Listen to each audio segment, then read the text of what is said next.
Happy Madaraka Day to you and a very good evening. Welcome to our bulletin tonight. Everything from the clashes in Wajir and Mandera to Anglo leasing to matters education, security, the cost of living and indeed the state of the nation is what we will be analyzing in our bulletin tonight on Checkpoint. We have Senator Kithure Kindiki, who's the majority leader in the House of the Senate, and we have Senator Anyang' Nyong'o as well, who's the acting party leader of ODM from the Court Coalition. We will be analyzing the state of the nation today.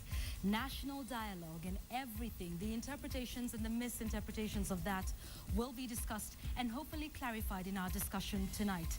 You can participate in our conversation on Twitter. Please use the hashtag Checkpoint. We'll be looking out for your responses.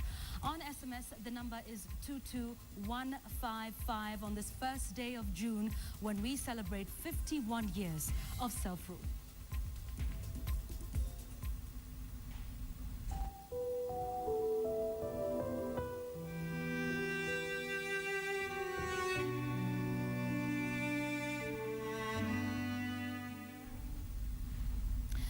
Right, the government will introduce CCTV cameras in major cities as well as operationalize broadband connectivity at border points as part of measures to fight terror and boost security. In his Madaraka Day speech, President Uhuru Kenyatta also announced plans to establish a national digital register that will capture the details of all those above the age of 12. And as Rita Tinina reports, the president ditched the customary ceremonial Land Rover for new armored cars.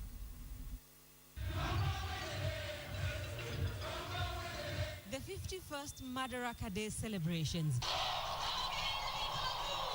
and the usual pomp from the entertainment. The March Past Parade to the fly past formations by the Kenya Air Force marked the event. But there was something different. The president's customary ceremonial Land Rover, which he has used since he took over power, and which was used for years by his predecessors Mwai Kibaki and Daniel Arap Moi, was replaced by an armored Toyota Land Cruiser. Also in the president's motorcade for the very first time, an armored personnel carrier. The upgraded security for the president comes as the country grapples with the ever-increasing threat of terror. The country has witnessed several attacks this year. And nothing will stop us from bringing the perpetrators of these crimes to justice. The president announced measures his government is putting in place to enhance security. We are introducing CCTV cameras in major cities and towns, as well as broadband connectivity at border points. The government is planning to introduce a national digital register in the next financial year. Details of those above the age of 12 will be captured in the new register.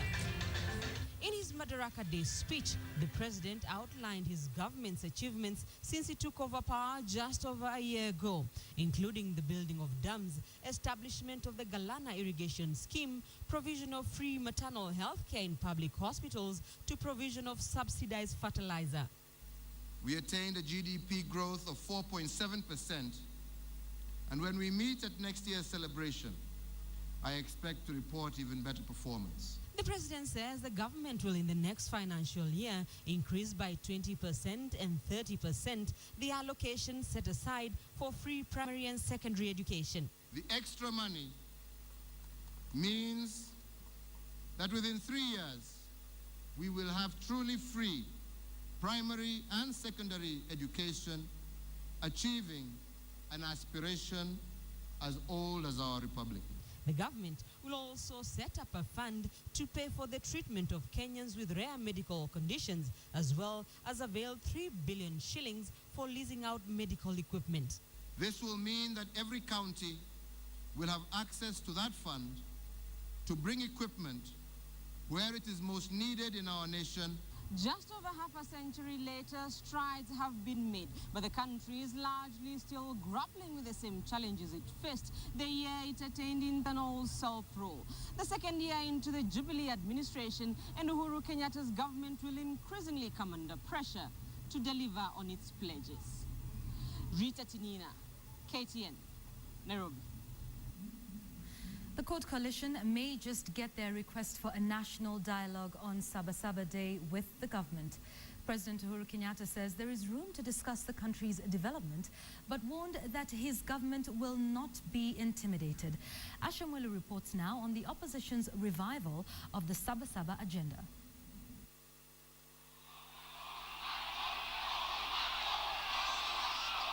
The distant echoes of Saturday afternoon's homecoming rally for opposition leader Raila Odinga could not be ignored, even as President Uhuru Kenyatta led the country in marking Madaraka Day. After all, his administration had been issued a stern directive by the Coalition for Reforms and Democracy. Ndani ya siku 60, siku ya Sabasaba, mpaka tuketi chini sisi kama Wakenya na kuanza kuzungumza juu ya shida yetu. A call that the president was happy to receive under his own terms. Wale ambao wanafikiria ya kwamba kuna mambo ya nusu mkate, hakuna hiyo. Serikali hii ni imara na tunasonga mbele, lakini tunakaribisha wote waje tujadiliane pamoja juu ya maendeleo ya taifa hili letu la Kenya. That we welcome. The historic Sabasaba Day, chosen strategically by CORD leaders, has been a key pillar of opposition politics in Kenya. The 1992 Sabasaba riots marked the clamor for multi-party democracy. The opposition had Kenyan support behind it.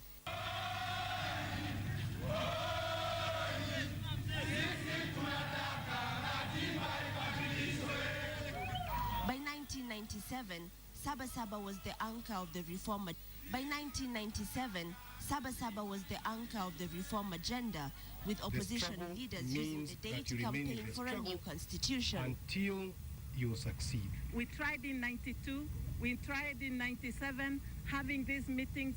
3 people cannot bring unity in the country. We will need all the opposition leaders. We come together, an inclusive forum where we can dialogue.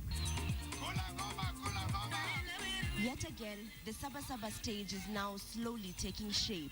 Even with its blurry agenda, the opposition is ready to revive the civil coup that is associated with the 7th of July. This constitution was brought by demonstrations. and it will be defended by demonstration. We have professional demonstrators here. Jim Norengo is here. Nimeanza kuvaa nguo zile za street sasa. Nimewacha masuti sasa. Tuanze kazi. Twende kazi. Sasa wanapanga tena ati wanataka twende tukutane sijui mahali gani. Sijui tuongee maneno gani.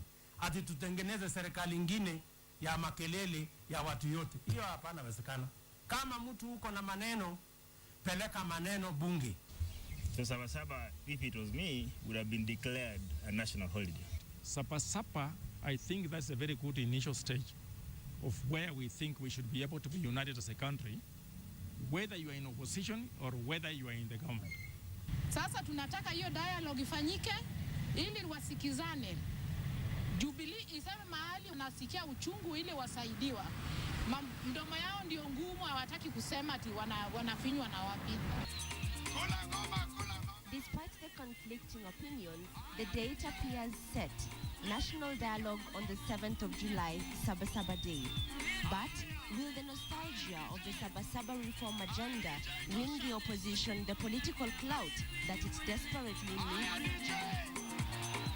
Ashamwelu, KTN, Nairobi.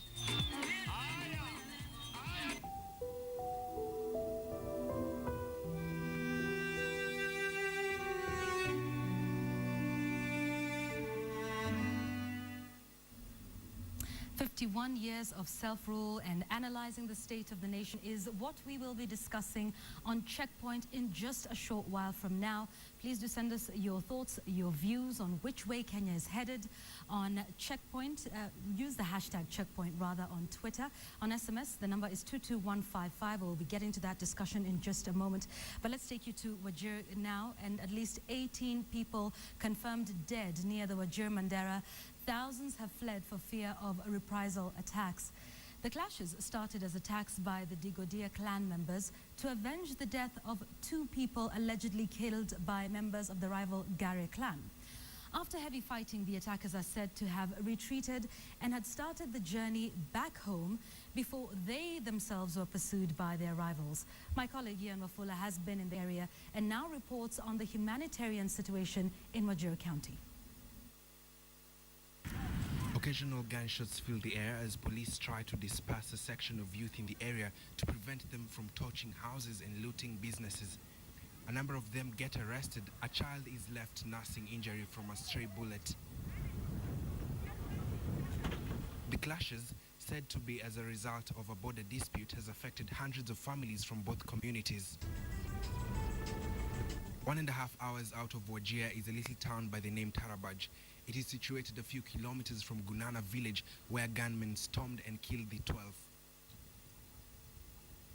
Tarabaj has now become a safe haven for nearly 1,000 people displaced by the fighting, among them mothers and children forced to leave their houses in the middle of the night. Mama Fatuma is too weak and traumatized after she escaped death by a whisker. Her brother was, however, not lucky. He was shot dead. On the other hand, Ilma Mohammed is a mother of 6, and now she will also have to take care of 4 of her brother's children and her mother-in-law. Nasema hapo tulipo tuko na shida nyingi na watoto hawana mahali pa kulala, na tunaomba serikali kama itaweza itusaidie. Kusema kweli wametoka mahali walikuwako wakakuja area karibu mahali ingine inaitwa Sarman. The area chief says he's heavily burdened by the numbers of displaced persons, and even the help of the Kenya Red Cross Society and county government is not enough to save the situation. Hakuna chakula, maji kwanza shida tena. Ile kitu nasumbua ni watu wangu vile wanahangaika tu hapa, wametolewa kutoka kwao. Wamekuja bila manyumba zao, wamekuja bila mahali zao. Wametenganishwa. The numbers here are expected to increase as more families are making their way to various camps within the county. Hata leo hiko gari imetumwa pande wa Dunto ili wakipata watu wanatembea na mguu walete pande. The county government has further donated some food to Kenya Red Cross. First dispatch for distribution will start tomorrow. At least food covering for affected people for 1 month. Kenya Red Cross also is chipping in to fill the gap of NFIs. It is reported that a number of people have died on their way to the camps due to the harsh weather conditions, while others were saved in time.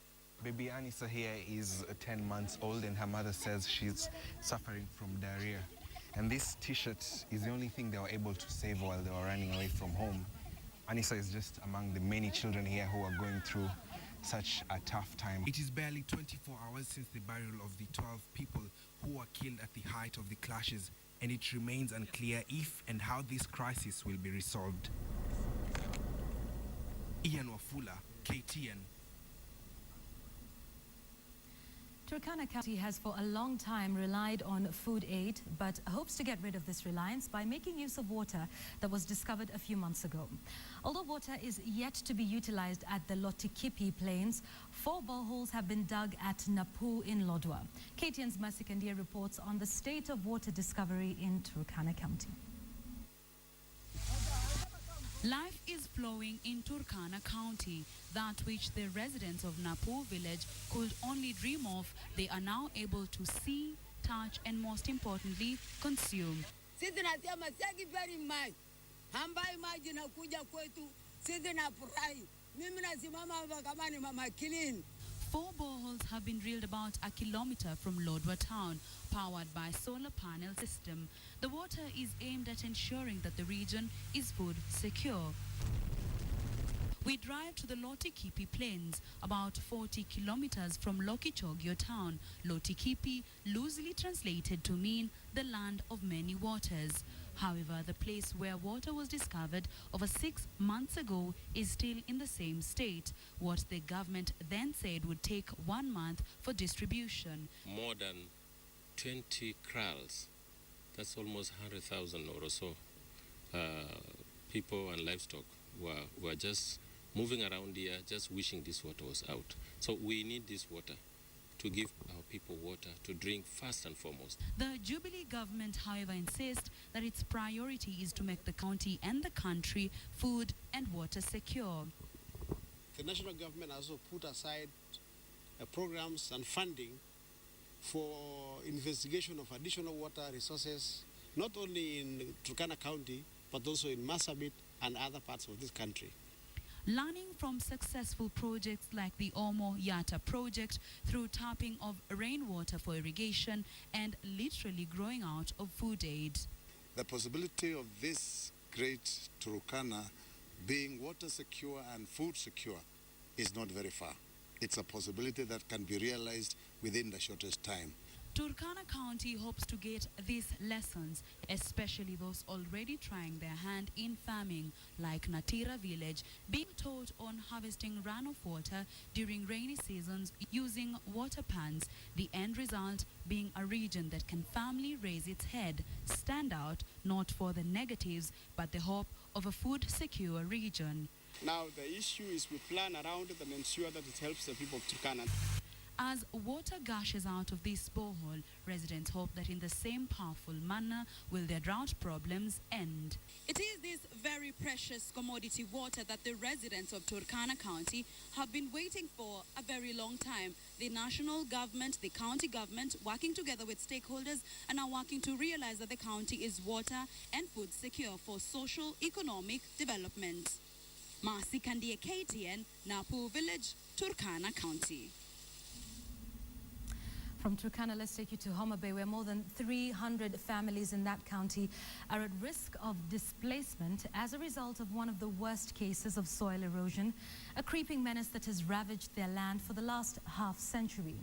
Almost 20 acres of land that alternately served as farmland and a mini game park has all but disappeared after successive rainy seasons, with residents expressing fears that their property could sink even further after this year's wet spell. Fred Omulo has the details. Karachuonyo's imposing Oriema Gully is a prime example of how things went wrong for ordinary Kenyans in the post-independence era. The deep clefts clawing into the land started expanding with the successive rains in the 1960s and haven't stopped to this day. Actually, in the 50s, you can cross from that place to this place without any problem. Yes, even if you compare the plots were proceeding to this place in the 50s. People were just planting from that area to this side. Yes. Residents of Wangchieng village in which the gully took shape have gradually moved to higher ground as the ever-growing fissures move closer to their homes. Their exodus from the land poses a greater risk because the surrounding hills could collapse in a landslide due to farming activities. This used to be the level of the topsoil up until 1963, about 20 meters above the stream that flows down into the lake. But the infamous torrential rains of 1964, locally known as Uhuru, changed all of that. The soil from this land, leached of all minerals and fertility, benefits residents of the low-lying plains next to Lake Victoria, sustaining a thriving trade in sand. Since independence, successive leaders and the provincial administration never saw the need to promote gabion construction. If the gully is larger in terms of maybe more than 50 meters wide and maybe more than 5 meters to 10 meters deep, then you can think of bringing in bulldozers and to help in the landscaping and rearrange the soil so that you end up with a more smooth surface. With the advent of devolution, such problems were passed on to the county government that is now scrambling to deal with the time bomb. The National Environment Management Authority only came to assess the situation last month after 3 years of complaints. Residents have now resorted to applying rudimentary conservation techniques to save what is left of the land. We have blocked some of the erosion using rocks and even grew sisal on the edges. We have also stacked cement bags with sand and placed them across the clefts to prevent further erosion. Once a fertile farm on which residents grew food crops, Oriema was also host to a few wild animals, most of which have disappeared in the area as their home slowly becomes a desert. Fred Omulo, KTN, Homa Bay County. Right, we want to take a short break, but not before giving you a roundup and a great figure of what happened today with the country's 51st Madaraka Day that was also celebrated in the counties. The presidential speech was read by the county commissioners, with political leaders addressing issues of national interest, ranging all the way from insecurity to corruption. Here's KTN's Habiba Ali with the highlights. Rising insecurity and terror threats in the country took center stage in the county of Mombasa during the Madaraka Day celebration. Senator Hassan Umar accused the central government of not doing enough to protect its citizens. Sasa ni nani ataajira watu 16,000? Mchina gani atakuja pale ambapo hakuna usalama? Kwani mchina ni kazini yetu? Oh, akiondoka mzungu utaleta mchina. Mchina huyo haogopi kufa. You can fool some people sometimes, but you cannot fool all the people all the time. Kakamega County Senator Boni Khalwale has urged the Deputy President to welcome national dialogue. He alleged that Ruto had earlier dismissed court's call for national dialogue, terming their message as hate speech. Please, Mheshimiwa Ruto, tunajua ofisi yako ni tamu sana. Lazima ujue what was hate speech to you yesterday is today good speech for us, because we are speaking the language of Kenyans who would like you to deliver. In Garissa County, Majority Leader in the National Assembly, Aden Duale, trashed court's demand for national dialogue. He urged the opposition to wait for 2017 polls where Kenyans would engage in a national dialogue to elect their leaders. Your role for 5 years is the leader of the opposition. Hata Mheshimiwa Uhuru Kenyatta, mwaka wa 2002 alikuwa leader of opposition na chairman ya KANU. Goma County Governor Ken Lusaka has condemned the recent impeachment of governors. He said impeaching governors is never a solution, as they are all human, prone to mistakes. If we start witch hunting, I'm telling you, all of us can go home. All of us have made mistakes. Be the first one to throw stone. Come on, of course. Habiba Ali, KTN. Baba, while you were away, was trending as Kenyans told Raila Odinga just what happened in the country when he was in the US. The president, on the other hand, defined what madness is, although he did not name the mad people. It was a week that one David Kimayo will not forget, as he attempted to bar Baba from interacting with his supporters. Wilson Buru puts the week that was into perspective in Mock the Week. The 22nd week of the year, and as one Jeff Koinange would put it, what a week. Yup, it's the week Baba came home 3 months after he flew off to the US to give a few lectures to university students. Well, that's what we were told. But just think about it. If it were you and this happened, you'd also run somewhere and hibernate. Anyway, so he came back. But it was the drama that preceded Baba's second coming that made this such a memorable week. So let's go back a bit, shall we? To this. These two were in the headlines again. And we'll not dwell too much on them because we have more important things to do. And since nobody could explain exactly what happened, we asked this guy to give us an explanation. And it takes a special kind of man to take responsibility, even if it was God's fault. There are customers, I repeat myself, who left here without clearing their bills. So I'm paying for their bills. And speaking of God's plans, this group felt that it was God's plan to have Baba come back home as soon as this week. Agwambo atafika hapa tarehe 31.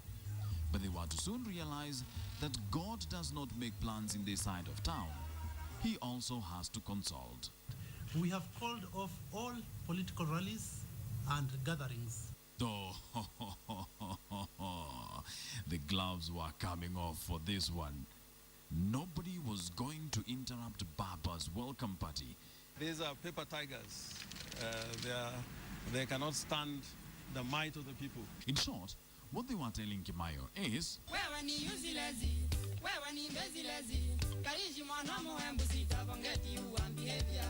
and What do you know?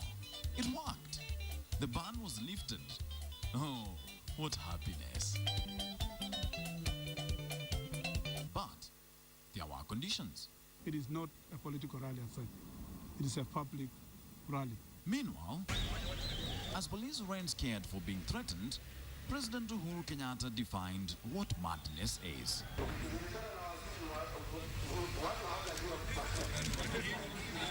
He walks like a duck, runs like a duck.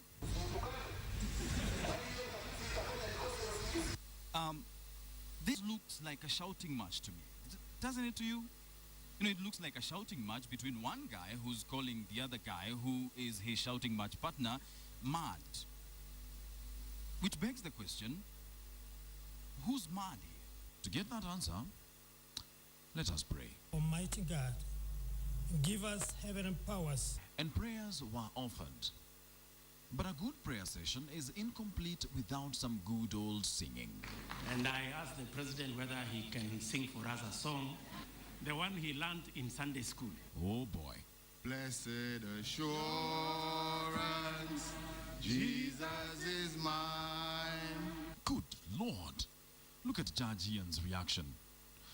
First of all, I have to admit that the president and I did not go to the same Sunday school. But I'm pretty sure that Blessed Assurance is not a Sunday school song. Oh, what a fortune. And what is the president singing? Oh, what a fortune? Oh, what a fortune. Which Sunday school did you attend, Mr. President? After the prayers and an expensive 7-course breakfast at a 5-star hotel quite close to the common Mwananchi in Mathare who may need prayers to afford any sort of breakfast. Oh, by the way, as they gobbled on their 7-course breakfast at an expensive 5-star hotel in live Technicolor for the common Mwananchi to marvel at the abundance on their plates, there's a very serious shortage of grains in the country. To be precise, about 720,000 bags shortage, and come July, very many Kenyans might be faced with the reality of starving to death. But that's not important. What's important is that Baba was coming home, and everybody had something to tell him. Baba, while you are away, Rubuta akafukuzwa kazi na SMS. Baba ukiwa hawe, wale wamekuja wengi ni 110 na wamekuja na sufuria zao 110 na wamekuja na sufuria zao 110 na wamekuja na sufuria zao wamekuja na vitunguu zao wamekuja na kila kitu yao na wanalala kwa container. And just like any other great family reunion, some people are just not allowed to speak.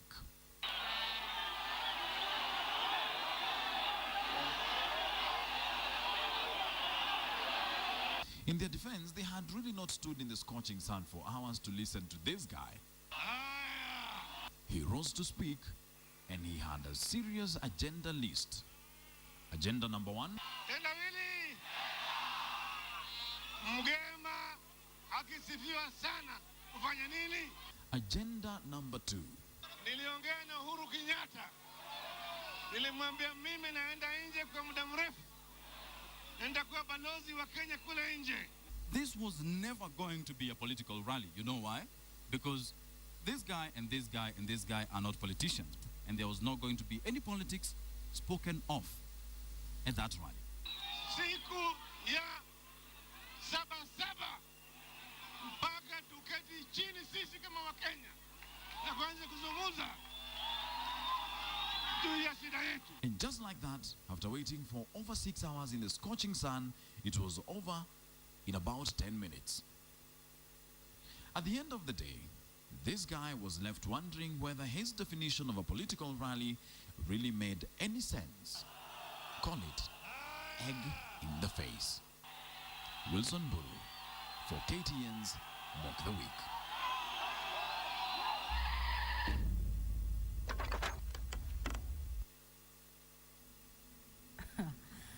So, Mock the Week comes to you every single Sunday right after Checkpoint. Please do make sure you get a hold of that. Again, next Sunday. Good stuff, Wilson Buru, good stuff. It's great to put the week into perspective. Let's now go into some sports news tonight. And Nick Mudimba joins us in our sports studio with some good news for the athletics. team? Absolutely. Mixed results today, but David Rudisha finishing 7th. All the same, it's still a journey. Every day is all about learning. All that after a short break. Well, I'm Nicholas Mudimba. Time now for sports. The International Olympics Committee president says they will give more funding to developing sporting activities at the Kipchoge Keino School in Eldoret Town. IOC President Thomas Park was in Eldoret Town, said he will actually give more to the schools which IOC funds to give the education opportunities to the less fortunate in the society. He also toured the Kipchoge Keino Stadium in the town where the Western Gishu County Governor requested for more funding towards the completion of the stadium. This was his second tour for the region, the first being in 2010 as the Vice President of the IOC.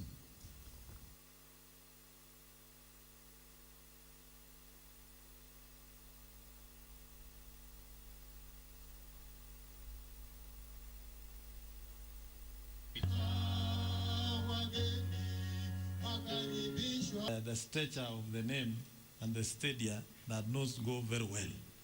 We are therefore inviting you to partner with us to put that stadia in its right status that befits the name of Dr. Kipchoge Keino. And with your schools here, with the primary schools and with the high schools and with all your projects, you're contributing a lot to these goals of the Olympic movement to make this world a better place.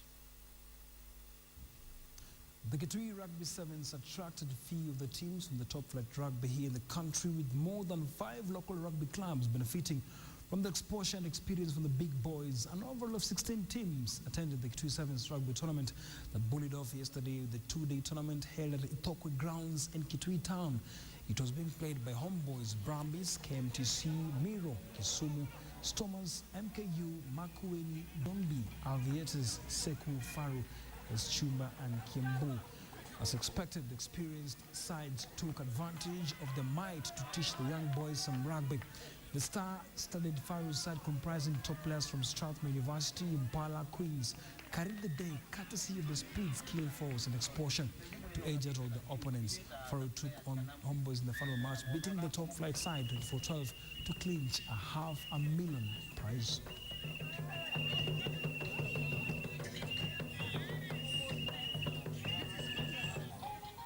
All right, that's sports this Sunday. See you tomorrow. I'm Nicholas Mudimba. Have yourself a good night.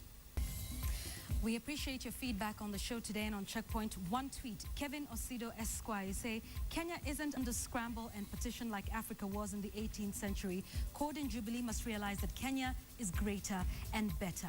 That sums up our discussion today. 51 years of self-rule. Thank you so much for watching and for your participation. We always value your thoughts and your feedback. Mock the Week also returns next week, getting some massive feedback for that. Have a good night. My name is Yvonne Okara.